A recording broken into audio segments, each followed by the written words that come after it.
Welcome back everyone. स्वागत करता हूं मैं आपके अपने चैनल केमिस्ट्री अड्डा पर और ये है वीडियो नंबर 4 जिसमें बात करने वाले हैं केमिकल प्रॉपर्टीज की। यस, वीडियो को लास्ट तक जरूर देखिएगा, बिना स्किप करे देखिएगा ताकि आपको सारी चीजें समझ में आ जाए। और आज आपको वीडियो के स्टार्टिंग में बताने वाला हूँ क्या क्या मैं पढ़ाने वाला हूँ। आज इस वीडियो में 5 केमिकल प्रॉपर्टी कवर करने वाला हूँ। इससे की पहले की वीडियो में मैंने आपको एनोमलस प्रॉपर्टीज बता दिया है और इसमें मैं बात करने वाला हूं आपकी 5 केमिकल प्रॉपर्टीज के बारे में। सो ध्यान से सुनिएगा, ध्यान से प्रॉपर्टी को समझिएगा। तो स्टार्ट करते हैं आपकी प्रॉपर्टी। लेकिन अगर वीडियो पसंद आए, अच्छा लगे, कॉन्सेप्ट क्लियर हो जाए तो प्लीज वीडियो को लाइक करिए, शेयर करिए और चैनल को जिन्होंने अभी तक सब्सक्राइब नहीं किया प्लीज चैनल को सब्सक्राइब करिए। चलिए स्टार्ट करते हैं। टॉपिक नंबर 1 है रिएक्टिविटी। हम लोग स्टार्ट करते हैं केमिकल रिएक्टिविटी से। तो यहाँ पर 5 प्रॉपर्टी है हमारे पास। रिएक्टिविटी है एलिमेंट्स की, रिएक्टिविटी टुवर्ड्स हाइड्रोजन, साथ में इसके पास 5 प्रॉपर्टीज और हैं, 5 फैक्टर्स हैं, इसके 5 फंडामेंटल्स हैं। साथ में बात करेंगे ऑक्सीजन के साथ रिएक्टिविटी, साथ में बात करेंगे रिएक्टिविटी टुवर्ड्स हैलोजेंस और लास्ट में बात करेंगे रिएक्टिविटी टुवर्ड्स मेटल्स। ठीक है, तो ध्यान से देखिएगा। टॉपिक यहाँ पर कवर करते हैं रिएक्टिविटी। तो आपके जो एलिमेंट होते हैं नेपाल, पाकिस्तान, ऑस्ट्रेलिया, सब भिखारी बच्चों, ये जो एलिमेंट्स आपको दिखाई दे रहे हैं ये है ग्रुप नंबर 15 के एलिमेंट्स।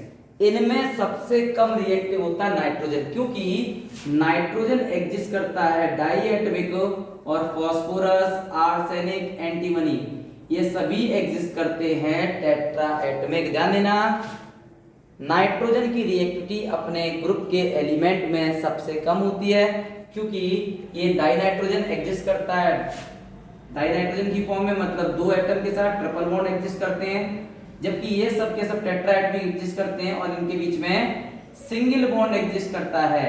यहाँ पर इस बॉन्ड को तोड़ने के लिए 941 किलोजूल मोल एनर्जी की आवश्यकता होती है, जो कि एक बहुत बड़ी एनर्जी है, जिसमें आप इस एनर्जी के साथ बॉन्ड को तोड़ेंगे तो आपको बहुत ज्यादा यहाँ पर एनर्जी की आवश्यकता लगती है, इसलिए ये रिएक्टिविटी कम हो जाती है। ठीक है, यहाँ से क्वेश्चन बनता है। क्या क्वेश्चन बनता है, एक बार मैं रिपीट कर देता हूं कि नाइट्रोजन का इस्तेमाल फूड स्टफ को प्रिवेंट करने में क्यों किया जाता है। आपने देखा होगा कुरकुरे हैं, चिप्स है, पापड़ है, इनकी पैकेट में एयर भरी आती है। वो एयर नहीं होती है, एक्चुअली नाइट्रोजन होती है, जिससे जितने भी फूड आर्टिकल्स हैं आप लोग के वो खराब नहीं होते हैं। उम्मीद करता हूं मेरी बात समझ में आ गई होगी।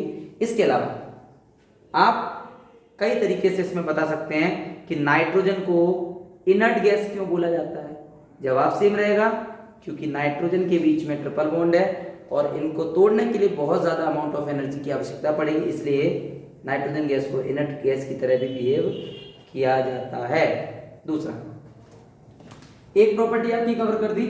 दूसरी प्रॉपर्टी में बात करते हैं रिएक्टिविटी टुवर्ड द हाइड्रोजन। देखिए, आप जानते हैं प्रॉपर्टी नंबर 2 की तरफ रिएक्टिविटी टुवर्ड्स हाइड्रोजन। तो रिएक्टिविटी अगर टुवर्ड्स हाइड्रोजन की बात करें,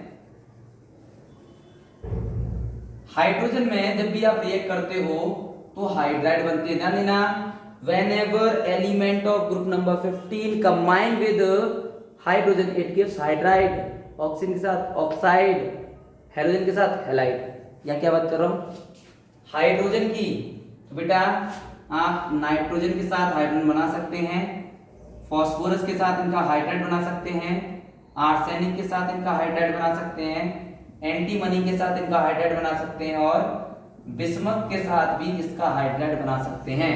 ग्रुप नंबर 15 के एलिमेंट कंबाइन करते हैं हाइड्रोजन के साथ और इनका सबका हाइड्राइड बना लेते हैं। अब हाइड्राइड बन गया, इनमें हमें सारी चीजें बेसिकली सीखनी होगी 1 by 1। ध्यान दीजिएगा। सबसे पहले बात करते हैं बेसिक कैरेक्टर पर। तो इनके स्ट्रक्चर की अगर हम बात करें, वेस्पर थ्योरी की अगर आप बात करेंगे, इन सब के पास एक लोन पेयर 3 बॉन्ड पेयर होते हैं। ध्यान देना, एक लोन पेयर 3 बॉन्ड पेयर होते हैं। तो इन मॉलिक्यूल में बेसिक कैरेक्टर पे बात कर लेते हैं। पहला फंडामेंटल हमारा बेसिक कैरेक्टर, बेस क्या होते हैं, लुईस बेस क्या होते हैं मॉलिक्यूल में। लुईस बेस वो मॉलिक्यूल होते हैं जिनके पास इलेक्ट्रॉन पेयर को डोनेट करने की टेंडेंसी होती है। लुईस बेस वो मॉलिक्यूल होते हैं जिनके पास लोन पेयर ऑफ इलेक्ट्रॉन को डोनेट करने की टेंडेंसी होती है। ध्यान देना, लोन पेयर ऑफ इलेक्ट्रॉन को डोनेट करने की टेंडेंसी होती है, इनको बेटा लुईस बेस बोला जाता है। ध्यान देना, क्या बोला जाता है?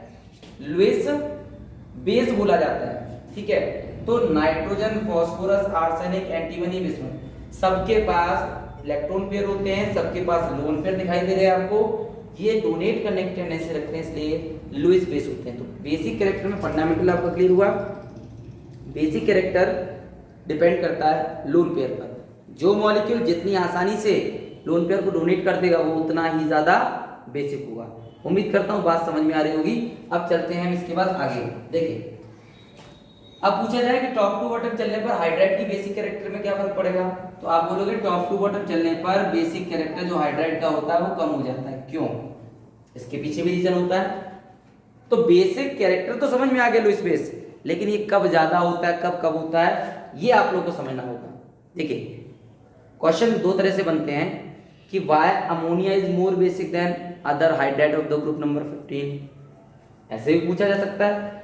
या फिर क्वेश्चन ऐसे पूछा जा सकता है कि ग्रुप नंबर 15 के जो हाइड्राइड हैं टॉप टू बॉटम चलने पर इनका जो बेसिक कैरेक्टर होता है वो क्यों कम हो जाता है। बेसिक कैरेक्टर कम क्यों हो जाता है, इस बात का सवाल का जवाब देना है। बेसिक कैरेक्टर कम होने की वजह क्या होती है कि टॉप टू बॉटम जब आप चलेंगे तो इनके बेसिक कैरेक्टर हाइड्राइड कम इसलिए हो जाते हैं क्योंकि टॉप टू बॉटम चलने पर सेंट्रल एटम का साइज बड़ा हो जाएगा।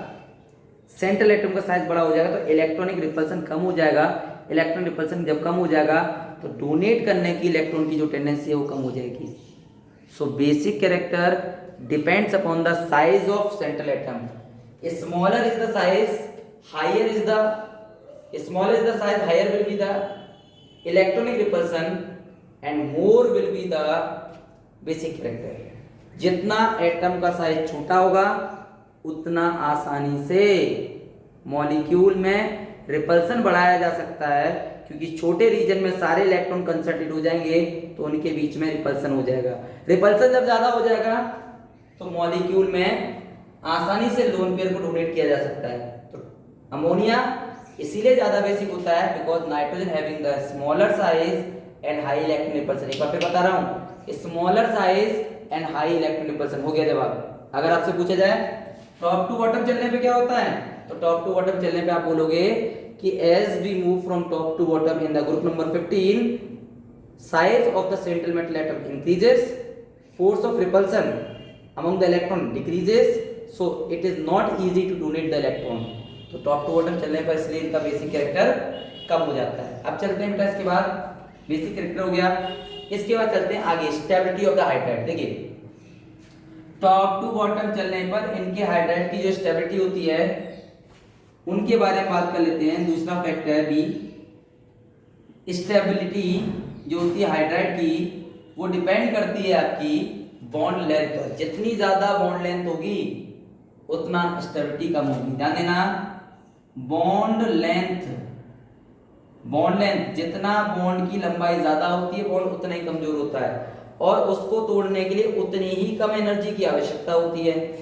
सो inversely proportional to the bond length और it is also inversely proportional to the bond dissociation and it is also depends upon the bond dissociation enthalpy.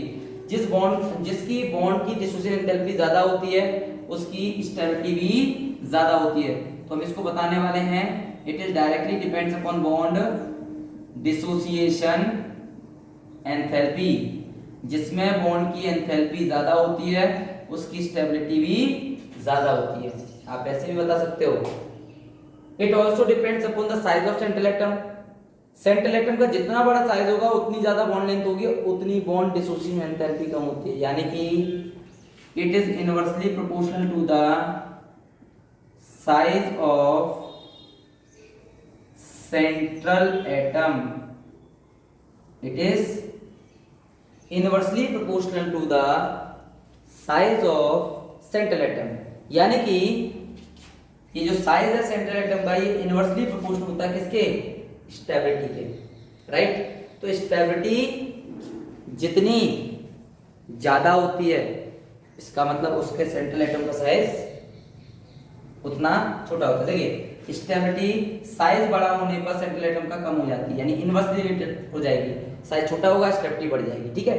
तो कई तरीके से आप एक्सप्लेन कर सकते हैं स्टेबिलिटी। अब मैं आपको स्टेबिलिटी का मतलब बताता हूँ कि जब हम टॉप टू बॉटम चलते हैं तो सेंट्रल एटम का साइज जैसे जैसे बढ़ता जाएगा, सेंट्रल एटम का साइज बढ़ता जाएगा, बॉन्ड की लंबाई बढ़ती जाएगी, और बॉन्ड की लंबाई जब बढ़ती जाएगी तो उनके बीच में बॉन्ड को तोड़ने की जो एनर्जी है वो कम होती जाएगी। इसलिए इनके बॉन्ड को आसानी से तोड़ा जा सकता है। जब मॉलिक्यूल के बॉन्ड आसानी से टूटने लगते हैं, इसी को बोलते हैं स्टेबिलिटी का कम होना।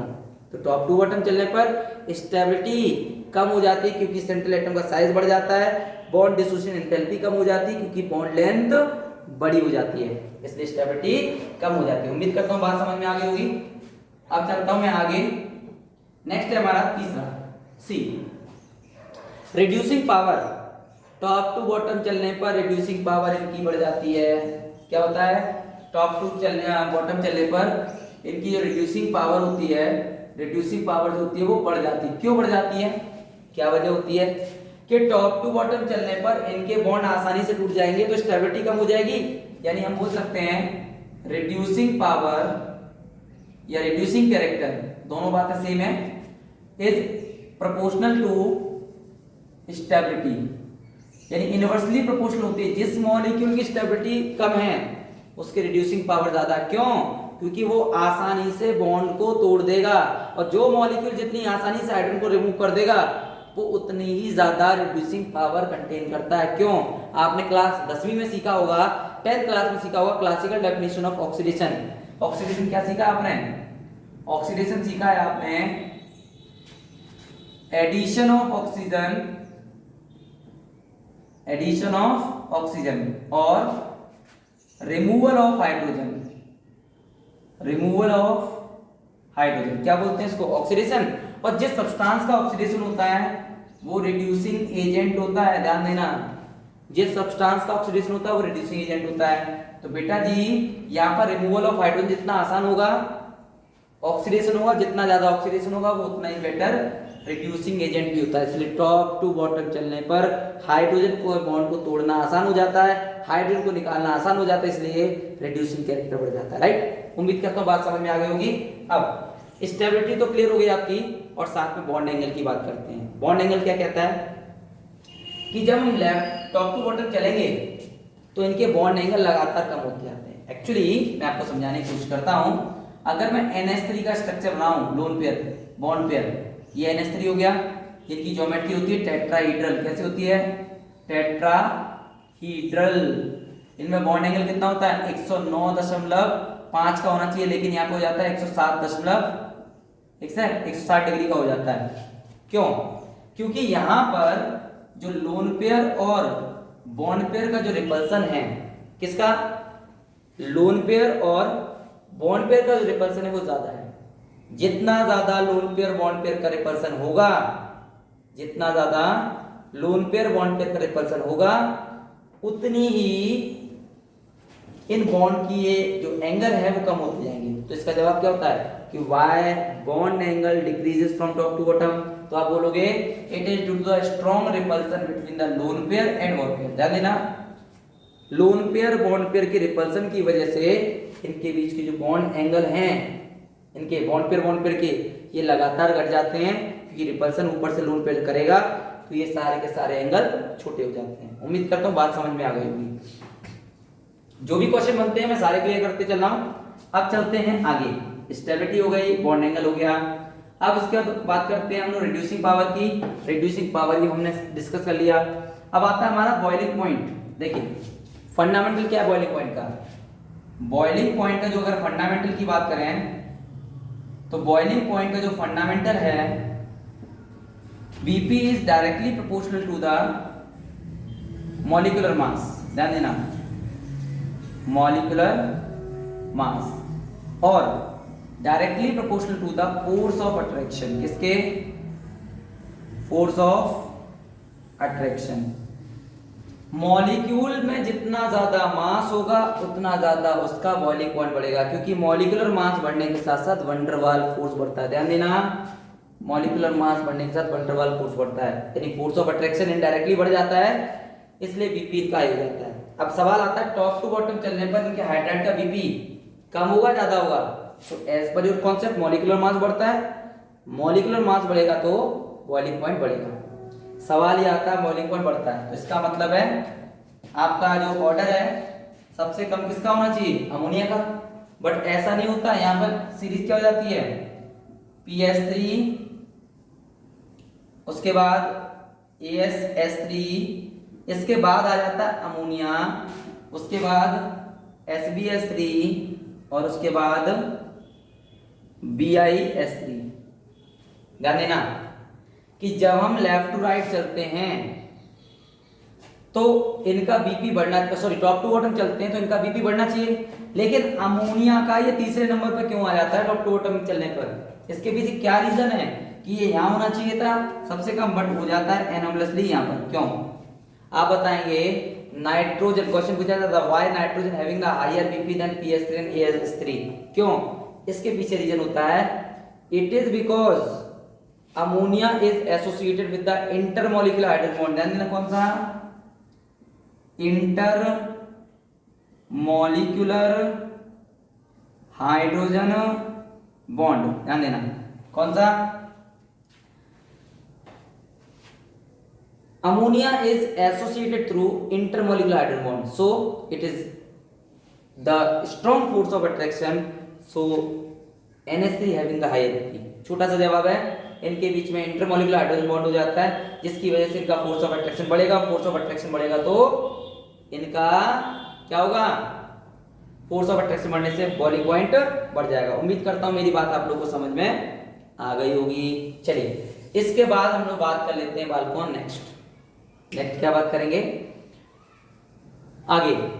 सॉल्युबिलिटी के बारे में बात करते हैं। बॉइलिंग पॉइंट पे तो बात हो गई है, सॉल्युबिलिटी क्या कहती है कि बताओ विच of the following hydride is soluble in water. तो बेटा ध्यान देना, पानी में कोई भी चीज अगर सॉल्युबल होगी तो उसके पीछे फंडामेंटल समझ लेना। वो चीज पानी में सॉल्युबल होती है जिसके पास हाइड्रोजन बॉन्ड बनाने की टेंडेंसी होती है। So which of the following is hydride is soluble in water? तो आप बताएंगे NH3 is soluble in water. क्यों? Because it forms intermolecular hydrogen bond with water molecules. आसानी से इंटरमॉलिक्यूलर हाइड्रोजन बॉन्ड बना लेगा, इसलिए पानी में सॉल्युबल हो जाएगा। उम्मीद करता हूं मेरी बात आप लोगों को हर एक क्वेश्चन समझ में आ गया होगा। अगर कोई प्रॉब्लम है, कहीं क्वेरी है तो आप लोग कमेंट करके मुझे बताइए, मैं आपकी क्वेरी का जवाब देने की कोशिश करता हूं। राइट, चलिए चलते हैं इसके बाद आगे। प्रॉपर्टी नंबर 2 के बाद आती है प्रॉपर्टी नंबर 3। प्रॉपर्टी नंबर 3 क्या कहती है? Reactivity towards oxygen. Reactivity towards oxygen. Oxygen के साथ की अगर रिएक्टिविटी की बात की जाए तो क्या होगा? कैसे आपकी ऑक्सीजन ज्यादा रिएक्टिव होती है?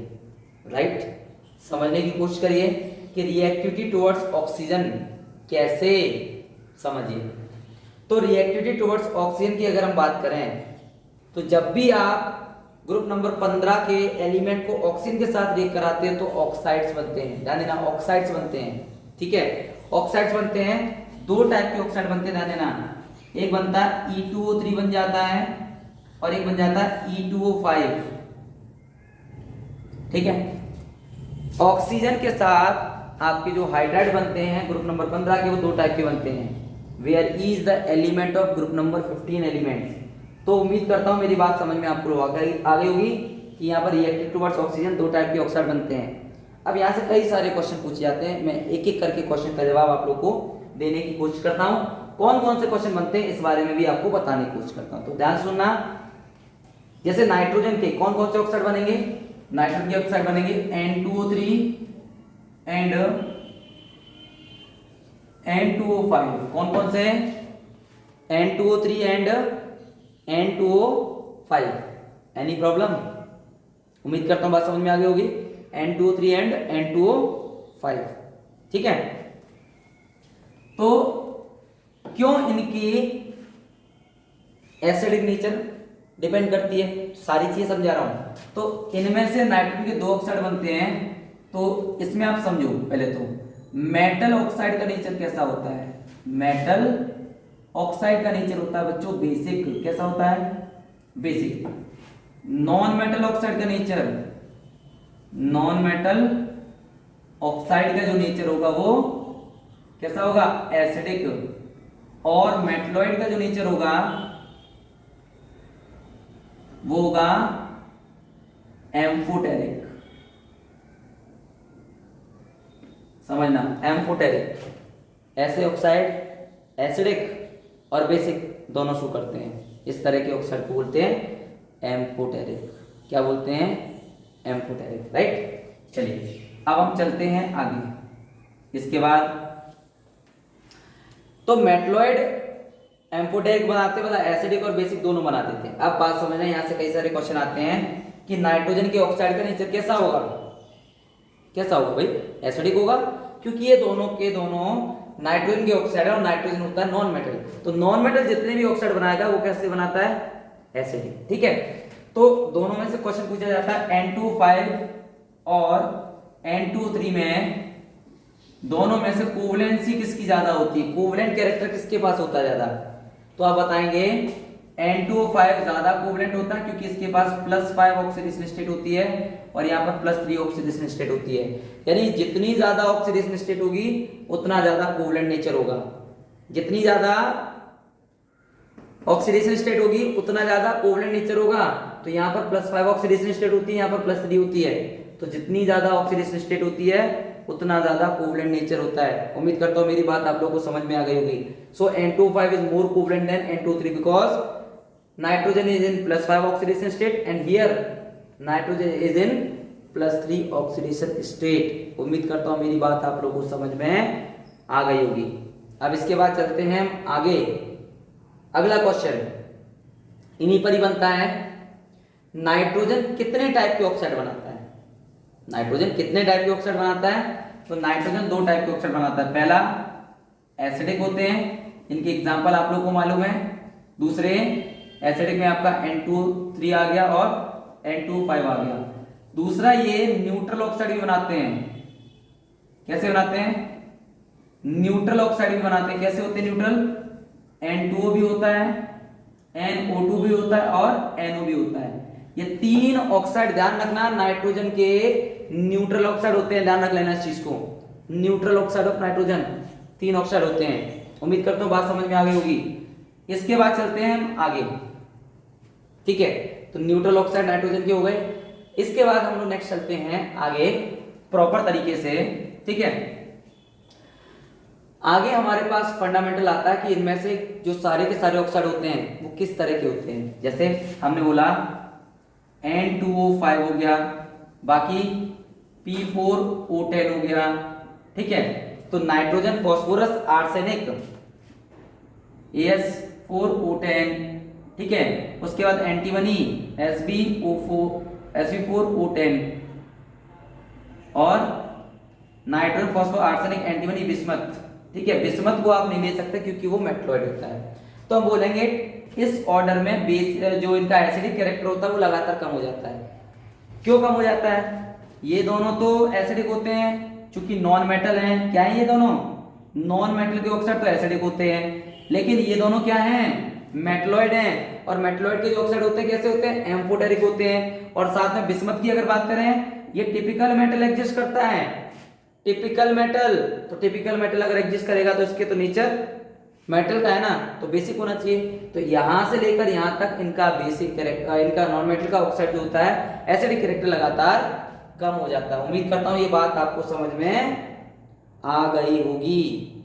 उम्मीद करता हूं ये बात समझ में आ गई होगी। चले आगे। अब इसके बाद चलते हैं आगे इसी ऑर्डर में। ये टॉपिक आपको क्लियरली समझ में आ गया है। इसके बाद हम नेक्स्ट चलते हैं रिएक्टिविटी टुवर्ड्स ऑक्सीजन के बाद जितने भी क्वेश्चन लगभग पॉसिबल थे मैंने सारे बता दिए। अब हमारे पास आता है रिएक्टिव टुवर्ड्स हैलोजन। ध्यान दीजिएगा, यदि ग्रुप नंबर 15 के एलिमेंट हैलोजन के साथ ग्रुप नंबर 17 के साथ अगर ये करें तो हैलाइड्स बनाते हैं। क्या बनाते हैं, हैलाइड्स, हैलोजन कंपाउंड्स बनाते हैं। किस टाइप के, 2 टाइप के। एक तो EX3 टाइप का बनता है और EX5 टाइप का बनता है, पेंटालाइड और ट्राइलाइड, है ना। तो देखो यहां पर आपके कई सारे क्वेश्चन बनते हैं, जैसे हमने आपको पहले से बताए हुए हैं NF3 NCl3 है ना, नाइट्रोजन का ट्राइक्लोराइड हो गया, फास्फोरस का ट्राइक्लोराइड हो गया, फास्फोरस का पेंटाक्लोराइड हो गया। ध्यान देना। अब यहां से आपको क्वेश्चन पहले से बता चुके हैं, एक बार फिर समझें क्वेश्चन क्या बोलता है कि NH3 स्टेबल होता है बट NCl3 स्टेबल नहीं होता। क्यों? क्योंकि नाइट्रोजन और फ्लोरीन दोनों का साइज छोटा होता है, इनके बीच में इलेक्ट्रोनेगेटिविटी बहुत ज्यादा होती है, इसलिए इनके बॉन्ड स्टेबल होते हैं। जबकि NCl3 स्टेबल नहीं होता। क्यों? क्योंकि इसमें क्लोरीन का जो साइज है वो बड़ा है, और बड़े साइज की वजह से मॉलिक्यूल में रिपल्सन ज्यादा हो जाएगा। रिपल्सन ज्यादा हो जाएगा तो इनके बीच में क्या होगा? रिपल्सन ज्यादा हो जाएगा तो स्टेबिलिटी कम हो जाएगी। ध्यान देना, क्लोरीन का साइज बड़ा होगा, साइज बड़ा होगा तो रिपल्सन ज्यादा होगा, मॉलिक्यूल स्टेबल नहीं होगा। उम्मीद करता हूँ बात समझ में आ गई होगी। एक क्वेश्चन पूछा जाता है PCl5 और PCl3 में बताओ कोवैलेंसी किसकी ज्यादा है। आप बताएंगे PCl5 की। क्यों? यहाँ पर फास्फोरस जो एग्जिस्ट करता है वो +5 स्टेट में एग्जिस्ट करता है, और यहाँ पर जो एग्जिस्ट करता है वो +3 में एग्जिस्ट करता है। तो जितनी ज्यादा ऑक्सीडेशन स्टेट होती है उसका ही उतना कोवैलेंट नेचर ज्यादा होता है। अब उसके बाद बात करते हैं हम लोग नेक्स्ट टॉपिक पर। आगे चलते हैं। अगला है हमारा इसमें क्वेश्चन रिएक्टिव टुवर्ड्स हैलोजन में कि बताओ PCl5 का स्ट्रक्चर बताओ, बॉन्ड एंगल बताओ। ठीक है, तो सारी चीजें बताते हैं। PCl5 पे 5 इलेक्ट्रॉन पेयर होते हैं according to VSEPR theory. 5 electron pair होते हैं। वेस्पर थ्योरी कहती है जितने इलेक्ट्रॉन पेयर मॉलिक्यूल की ज्योमेट्री उन्हीं के अकॉर्डिंग सेट होती है। कैसे? फास्फोरस के पास आप अगर स्ट्रक्चर बनाओगे 5 इलेक्ट्रॉन पेयर की वजह से, तो आप आसानी से स्ट्रक्चर बना सकते हैं। राइट, तो देखो फास्फोरस ये हो गया, ये क्लोरीन हो गया, ये क्लोरीन हो गया, ये क्लोरीन, 5 क्लोरीन को सेटअप किया। ये जो बॉन्ड होते हैं वो इक्विटोरियल होते हैं, ये जो होते हैं वो एक्सियल होते हैं। ध्यान देना, कौन कौन से? इक्विटोरियल होते हैं और एक्सियल होते हैं। कैसे होते हैं? इक्विटोरियल और एक्सियल। सही है। इनकी जो लंबाई होती है वो 158 पिकोमीटर, इनकी जो होती है 153 पिकोमीटर होती है। तो यहां पर ये जो एक्सियल बॉन्ड होते हैं ये 90 डिग्री का एंगल बनाते हैं, और ये जो एंगल है ये 120 डिग्री का एंगल है। कितने का? 120 का। तो यहां पर ये पूरा आपका PCl5 मॉलिक्यूल का डिस्क्रिप्शन हो गया। अब इसमें एक और क्वेश्चन पूछा जाता है, क्या? बताओ PCl5 मॉलिक्यूल में एक्सियल बॉन्ड जो है परपेंडिकुलर प्लेन के जो हैं उनकी लंबाई बड़ी ज्यादा क्यों होती है, जबकि इक्विटोरियल बॉन्ड की लंबाई कम होती क्यों? आखिर क्या वजह है इसके पीछे? आप बताएंगे एक्सियल बॉन्ड की लंबाई ज्यादा होती। क्यों? क्योंकि इनमें से 90 डिग्री के 3 रिपल्सन शो करता है। अबव द प्लेन ये है ना, 3 एंगल आपके प्लेन में बने हुए हैं, तो 1 90 है, 2 90 और ये 3 90 है। 3 90 डिग्री का रिपल्सन शो करता है अबव द प्लेन, और 3 90 डिग्री का रिपल्सन शो करता है down the plane. Above the plane 3, down the plane 3, यानी टोटल रिपल्सन यहाँ पर ज्यादा होने की वजह से एक्सियल बॉन्ड की लंबाई कम ज्यादा हो जाती है और इक्विटोरियल बॉन्ड की लंबाई कम हो जाती है। वापस समझें, why axial bonds are slightly greater than equatorial bond. क्यों? वजह क्या होती है?